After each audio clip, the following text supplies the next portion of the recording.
You bought castor oil to heal your gut, grow your hair, or detox your liver. But instead of results, you're just getting oily. Here is the scary truth. The natural health industry is unregulated. That means a lot of the castor oil on the shelf is actually cut with cheap fillers, extracted with harsh chemicals, or, worst of all, leaching plastic directly into your body. If you are using the wrong stuff, you aren't detoxing, you're retoxing. Today, I'm showing you the 3 signs your castor oil is fake, and the one simple test to make sure you have the liquid gold. Hi everyone, welcome back to Home and Haven Living. So many of us are trying to heal naturally, but missing the small details. Today, we fix the sourcing. Sign number 1, the vessel, the plastic test. Sign number 1 is the easiest to spot. If your castor oil came in a plastic bottle, throw it away. Castor oil is a carrier oil with a unique molecular structure. It is designed to penetrate deep into tissues, but that also means it acts like a magnet for toxins.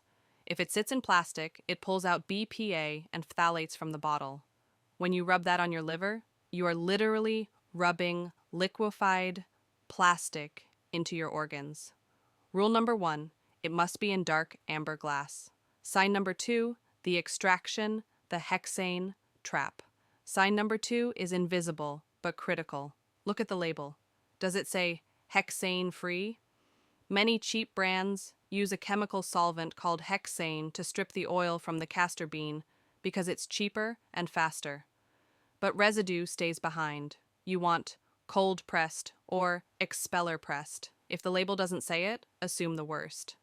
Sign number 3, the texture test, the sticky factor. Now, let's do the physical test. Real castor oil is thick.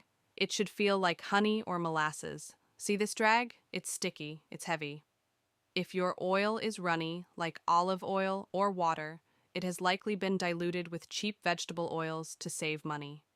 Real castor oil is not elegant, it's thick and powerful. Finally, look at the color. It should be a pale yellow.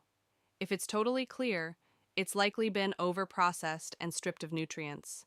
If it's dark brown or black, that is Jamaican black castor oil, which is fine, but that's roasted ash, not the raw oil we usually use for packs.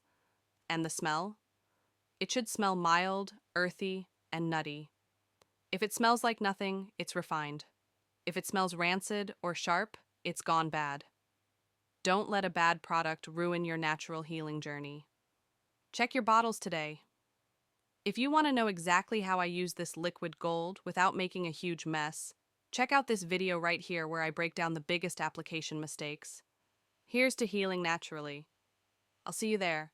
Don't forget to like and subscribe for more.